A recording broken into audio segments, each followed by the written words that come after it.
we will print up whatever I was supposed to say at this point. When you write a sermon on vacation, it's not always in there the way you put it on paper.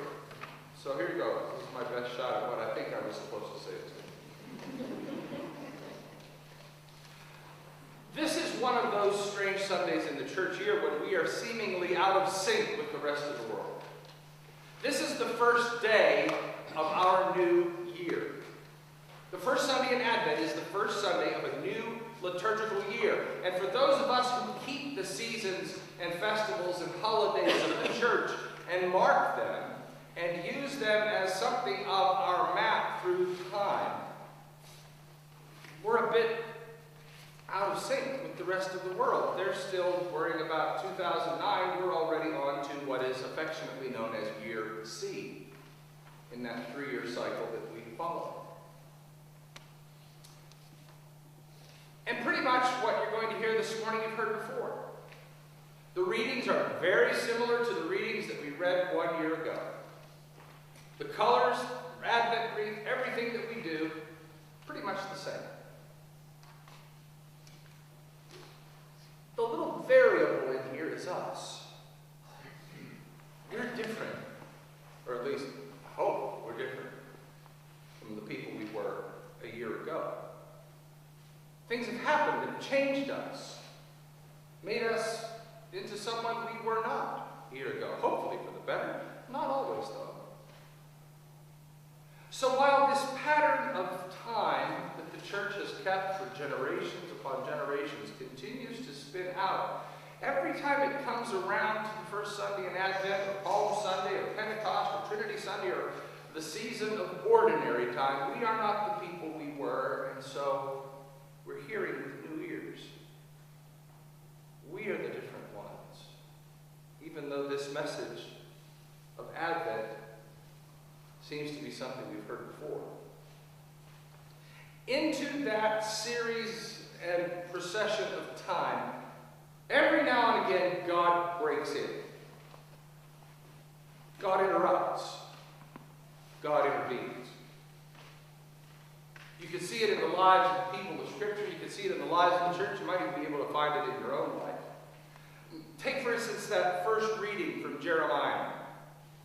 In that reading, we're hearing words that are being spoken to people who know very well that the armies of Nebuchadnezzar, king of Babylon, are marching toward Jerusalem.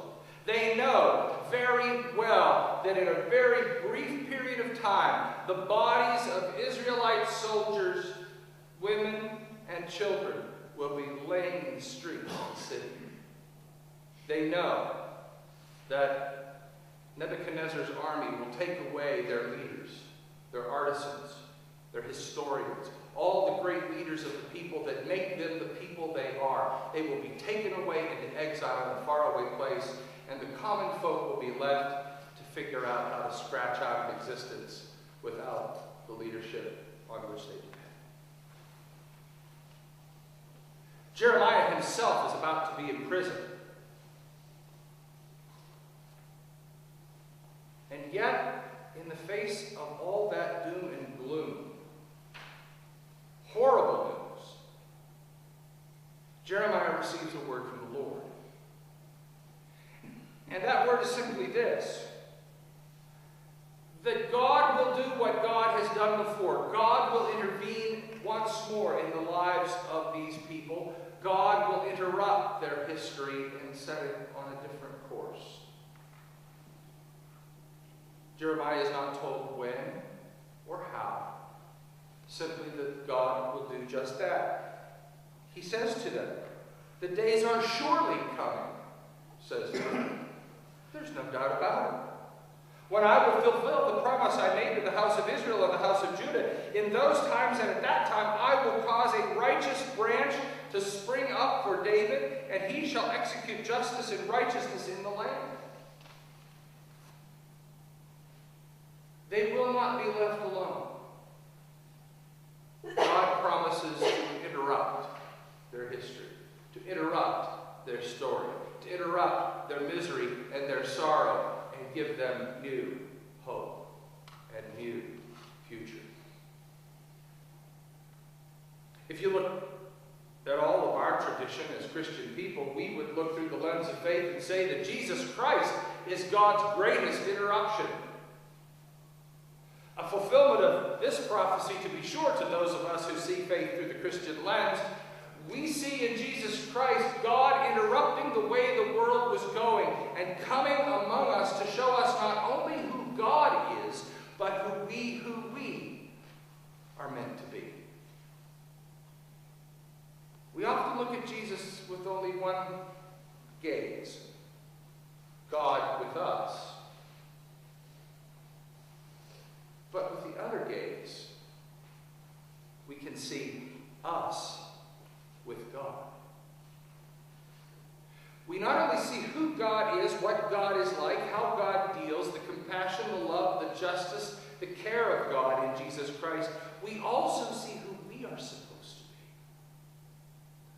be. Moving among the poor, the hopeless, the downtrodden, forgotten.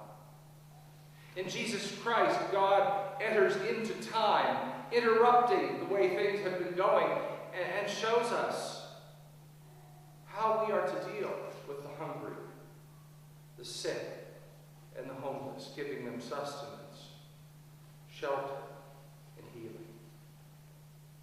In Jesus Christ, God breaks into the way our world is working and shows us that life is not about the accumulation of stuff and treasures and power, but it is about serving one another, loving one another, caring for one another.